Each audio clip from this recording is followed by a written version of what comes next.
Assalamualaikum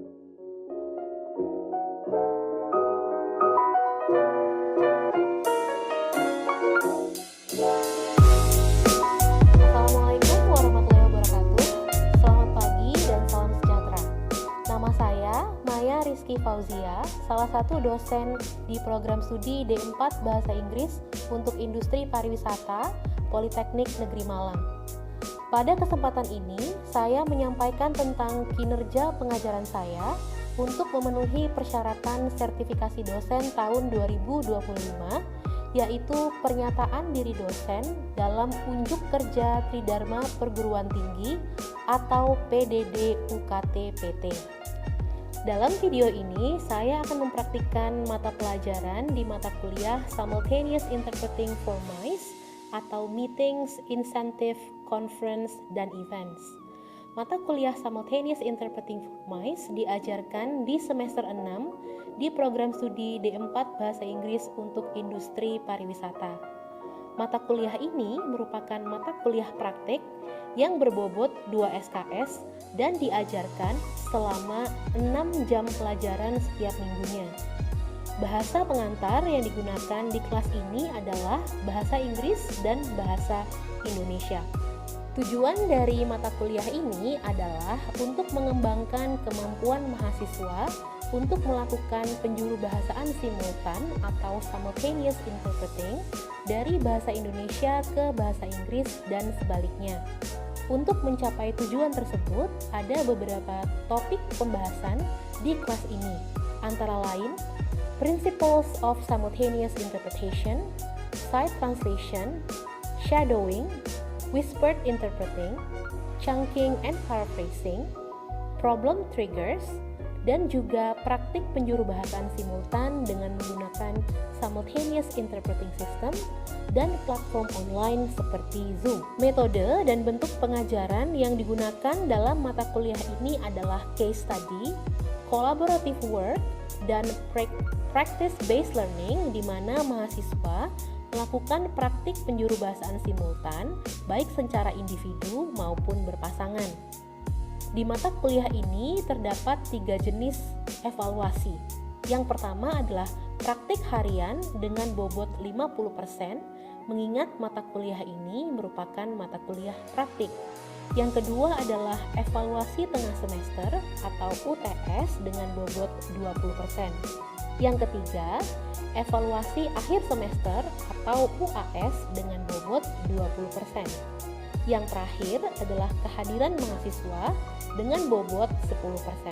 Sebelum mengikuti mata kuliah Simultaneous Interpreting for MICE, mahasiswa telah terlebih dahulu mengikuti mata kuliah Consecutive Interpreting, sehingga mahasiswa telah memahami dasar-dasar prinsip penjurubahasaan serta mengetahui perbedaan mendasar antara translation atau penerjemahan dan penjurubahasaan atau interpreting.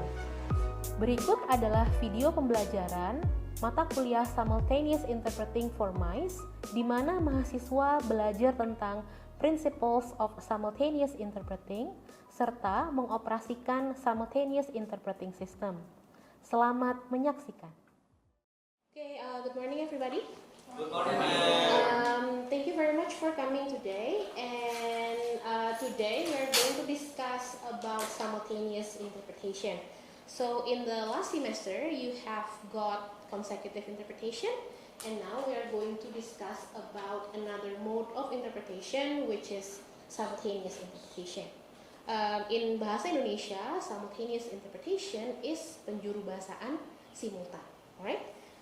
Before covering simultaneous interpretation, I will refresh your memory about interpretation. This is the definition of interpretation. So interpretation is similar to translation. The difference is in the text. In translation, the input, the text, the input and the output are in the form of written text. While in interpretation, the input and the output are in the form of spoken text. So you are going to listen to information, process the information, and deliver the information in the target language, also in spoken form. However, in certain occasion, the input in interpretation can also be written form. Okay, it is called side translation. So in side translation, you are going to read in one language, in source language, and then render the information into the the target language in spoken form. For example, like what I did, this is a written text, right? Yeah. So I can do interpretation with this written text. For example, like this, process of rendering a spoken or sign message. Jadi, I can say definisi dari interpreting atau penjurubahasaan adalah proses mengubah pesan dari bahasa lisan atau bahasa isyarat menjadi bahasa lisan atau bahasa isyarat lainnya, sambil memastikan bahwa artinya dan juga kata-kata khusus dari source language, dari bahasa sumber tetap terjaga. So that is what is called side translation. Okay, even though the input is text, but you render it in spoken form. Another thing that I would like to tell you is that interpretation is not limited to spoken language. Interpretation can also be done in sign language. Right now, because we are getting more inclusive, we have to make sure that all information is spread out evenly. Therefore, if we have people with disability, then we are going to hire a sign language interpreter. Probably in the past or recently, if you watch television, then there will be a small box at the bottom of television, and then you will see somebody moving his or her hands. That person is a sign language interpreter. Okay? Question? Okay, sekarang saya move dulu. Okay? Nah, actually, like what I mentioned previously, there are many types of interpretation. The types of interpretation basically depend on the setting and also the mode. Setting refers to the place where interpreting service takes place. So setting is the tempatnya. So di mana penjuru bahasaan itu terjadi. Sementara the mode refers to the method, the way. Jadi cara melakukan penjuru bahasaan. Okay, now I'm going to move to the setting first. So setting, like what I mentioned, is classification of interpretation based on the place where interpreting takes place. Okay, the first type or the first example of interpreting based on the setting is the community interpreting.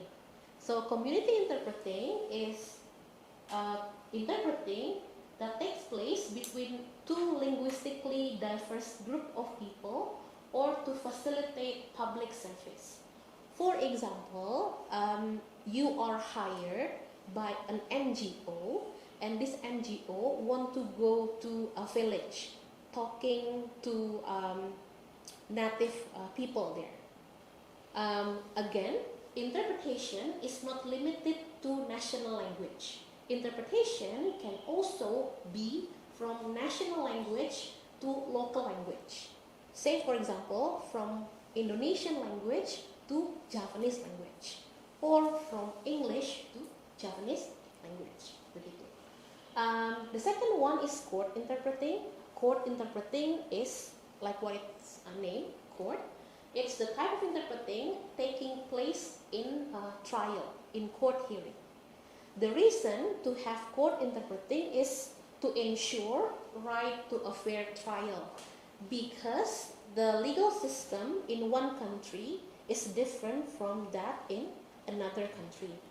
If you want to find out examples of court interpreting, you will have to go to Bali, because in Bali there are a lot of foreigners, and sometimes the foreigners accidentally broke the rules of broke Indonesian law system, legal system, and therefore they will have to go to court. Usually an interpreter is needed to make sure that the foreigner got all information needed. Okay. The third one is conference interpreting. So conference interpreting is the type of interpreting taking place in a conference, in a seminar, in a workshop, involving a lot of people. Usually in conference interpreting, there are many languages. So there are multiple languages because again, conference is attended by people from across the world. Okay. Number 4, the last one is media interpreting. Media interpreting is the type of interpreting taking place in press conference. Say for example, there are celebrities, Korean celebrities coming to Indonesia doing concert, and that Korean celebrities want to meet fans. Probably some of the fans do not speak Korean language fluently, so an interpreter is needed. Okay, and for example, you will probably be familiar with the former coach of Indonesian soccer team, Sintayong. Sintayong went everywhere with an interpreter when he coached Indonesian team because of the language barrier. Okay, and obviously, if he met with Indonesian media, then he would need an interpreter. That is an example of media. Question? So depending on the place, okay. Maybe you have question in mind related to our subject in Polynema. We have consecutive interpretation and simultaneous interpretation, right? You will probably ask, where do these types of interpretation go? Jadi ini kan ada community interpreting, court interpreting, conference interpreting, kemudian media interpreting. Nah itu konsekutif dan simultan itu di mana? Gitu kan? Nah, I'm going to explain to you in the next slide. Okay, nah, if you're talking about so consecutive and simultaneous interpretation are the types of interpretation based on the mode. Mode is how it is done. Oke, jadi bagaimana cara melakukannya, gitu. Now I'm going to discuss with you the differences between the two. I'll contrast the two because we have learned about consecutive interpretation in the last semester. Okay, the first is in the process.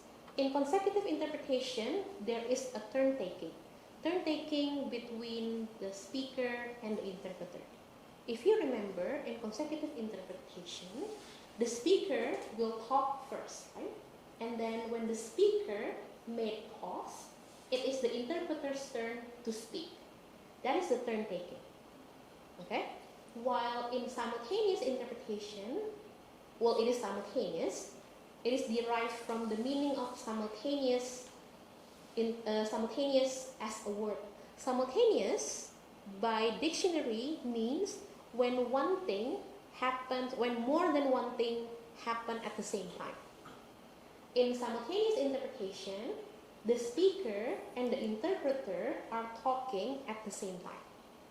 Okay? So that is the simultaneous part. Jadi tidak gantian, dia akan ngomong barengan, right? Nah, kemudian juga the time in consecutive interpretation there is a delay. Delay meaning that the interpreter will have to wait until the speaker made a pause or stop talking before starting to render or spread information. While in simultaneous interpretation, everything happens in real time because the speaker and the interpreter are talking at the same time. Okay? And then in terms of language, consecutive interpretation only allows one language pairing. So English to Indonesia only or Indonesia to English only. In simultaneous interpretation, you can have multiple language pairing. The reason why is because in simultaneous interpretation, there is an equipment. So this equipment will help interpreters rendering information from one language to multiple languages. Say, for example, the speaker talks in English. Let me give you an example of UN conference, UNPBB, misalnya ada rapat PBB, gitu kan. If the speaker talks in English, then there will be many interpreters, rendering English to Indonesian language, rendering English to Spanish, rendering English to Japanese language, things like that. So all depend upon the condition, the situation. In consecutive interpretation, because no equipment and only one language pairing, so the participant will be slightly limited. If you need more than a couple of participants, then a consecutive interpreter will have to use microphone to make sure that he or she can be heard by the audience, right? While in simultaneous interpretation, because of the equipment, then you can have large participants. It depends on the equipment. If the equipment can accommodate, for example, until 500 participants, then you can have until 500 participants. Things that may be challenging with consecutive interpretation. Now, in consecutive, we don't need an equipment, you only need a node. In simultaneous interpretation, you will need a set of equipment, and after this, we are going to practice using the equipment. In consecutive interpretation, because of the turn taking, then note taking will be needed. So an interpreter will take notes of what the speaker said while the speaker is talking. In simultaneous interpretation, note taking is not compulsory. Probably it is needed if the interpreter can shift his or her attention between listening and speaking at the same time. Okay? While the time, consecutive interpretation will take longer time. For example, an hour event can turn to 2 hours event. Why? Because of the turn taking. Kalau dia harus gantian tadi ngomongnya, maka eventnya bisa longer. Sementara in simultaneous interpretation, because everything happens in real time, because the speaker and the interpreter are talking at the same time, therefore it is more time efficient. Okay? Now, maybe you're asking question, what is the difference between consecutive and simultaneous and this one? Okay? Actually, community interpreting can take place using simultaneous interpretation and consecutive interpretation.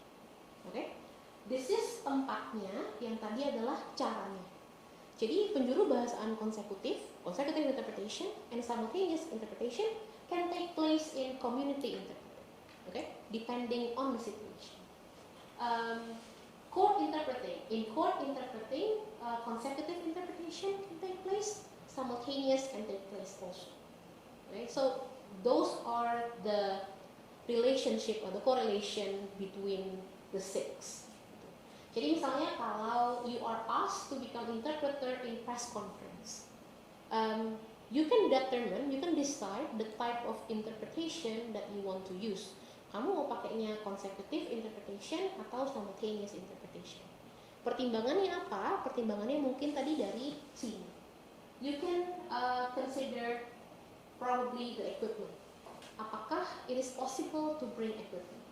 Kemudian you can take time. You can also take into consideration the time.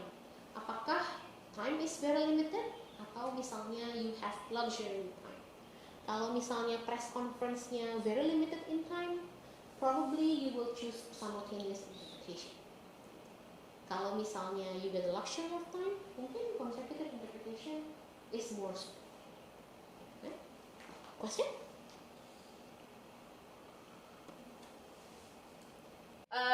The first thing that you have to do is to turn it on. It's not on yet, so get this one and plug this over here. Okay? If it's connected, then you will see the light. Okay? There will be two buttons di sini yang on. it says floor right now. Floor means that you will be able to listen to the voice from the floor. Floor is the speaker. Okay? After that, you will also have to turn this one on. This one is a transmitter.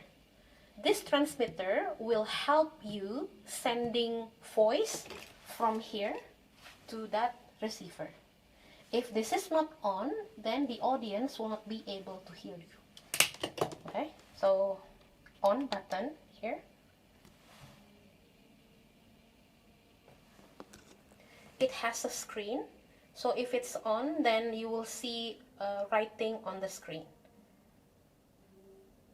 Okay, so the writing says English translation FM channel 1. Okay, so you will see that this console can actually be divided into two. This side is for this interpreter, and this side is for this interpreter. Okay, say for example, this is the turn of this interpreter to speak. Gilirannya interpreter ini yang ngomong. The interpreter will have to press the mic button. Oke, jadi pastikan mic buttonnya nyala merah. If it's not on, then the audience will not be able to hear you. Oke, nah kemudian bagaimana if you want to switch from this interpreter to this interpreter will have to turn it off first. Dimatikan dulu, baru kemudian this one will. Okay.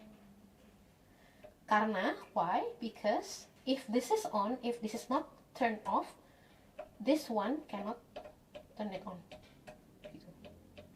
Okay. Nah, right in the middle, you have this button, right? This button is called cough button. If you are coughing, gitu, and you are the, say for example, I'm the active interpreter, right? And I'm coughing, right? And I'm on. Instead of turning it on and off, I can simply turn this. Dipencat ini. If I press this, then no sound will come out of the system. Oke, gitu. Oke. Nah, kemudian ini ada input button, right? Floor and relay. Floor is if you listen to the floor, the speaker, and relay is if you listen to another interpreter. Okay, there is a case that a speaker speaks a language that very few people speak. You know, for example, somebody from Nepal or something. Usually, a relay is needed. So if that person speaks his or her native language, then there is another interpreter to interpret that into English, and then other interpreters will take the input from this one interpreter. Gitu. Kalau misalnya begitu, kalau your input is not from the floor, from another interpreter, maka kita akan ke relay. Gitu. Say for example, misalnya apa ya, a native language from Indonesian language. Misalnya ada bahasa dari Sasak misalnya, from West Nusa Tenggara, right? Not everybody can speak Sasak, right? Usually, if that's the case, then from this speaker speaking Sasak language, there is an Indonesian interpreter interpreting from Sasak to Indonesia, gitu. And then everyone will pick up from this Indonesian language. Okay, that's relay button.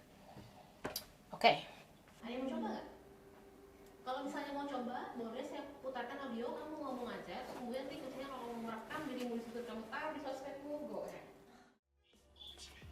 Now the trouble is ultimate myth buster and stereotype killer. Because after I had the opportunity to spend extended time in Mexico and collect my own data, I realized that Mexico isn't lazy. Bro, that's too fast.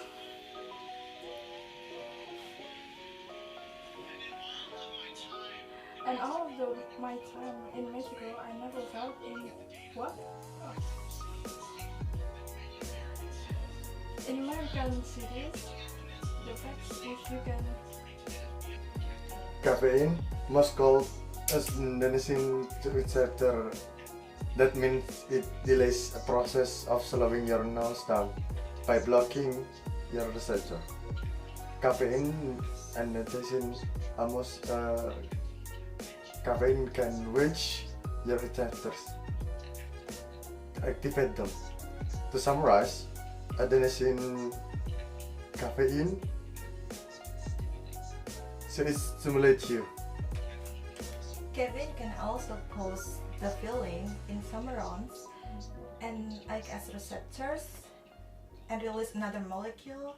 That you forgot your question.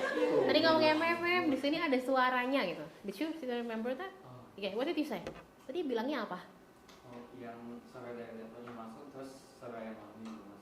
Okay, yes, really good. So, your audience, if your audience from this receiver will listen to two voices, your voice and also the floor's voice. Okay, that's why if it is very important for you to use a cough button if somehow you have brain freeze or something, because if you left the audience hanging like that, you didn't make any noise, then they will be listening to the speaker, which might be very confusing for them. That is one. And number two, because again, the audience will not hear very, clean, crisp voice. They will hear buzzing sound here and there. As an interpreter, try not to make too many movement. For example, with the microphone, make sure that your hair does not intervene with the microphone because it will add more noises. Or for example, you are making too many movement because that will also affect the quality of voice that the audience hear. Okay, what do you think? You have recorded yourself, right? So how is the experience inside the interpreting booth?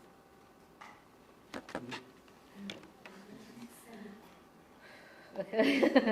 Well, I know that it's pretty challenging because this is the first time, but I think with more exercises and with more practice, then you will be able to interpret simultaneously well without any difficulties. Okay, so thank you very much everybody for coming. That's all for today's lesson. I will see you again next week. Bye. Thank you. Demikianlah video pembelajaran mata kuliah Simultaneous Interpreting for MICE ini saya buat. Semoga bisa membawa manfaat untuk semuanya. Saya mohon maaf atas kesalahan kata yang mungkin muncul dalam video ini. Saya Maya Rizky Fauzia, pamit undur diri. Terima kasih. Wassalamualaikum warahmatullahi wabarakatuh.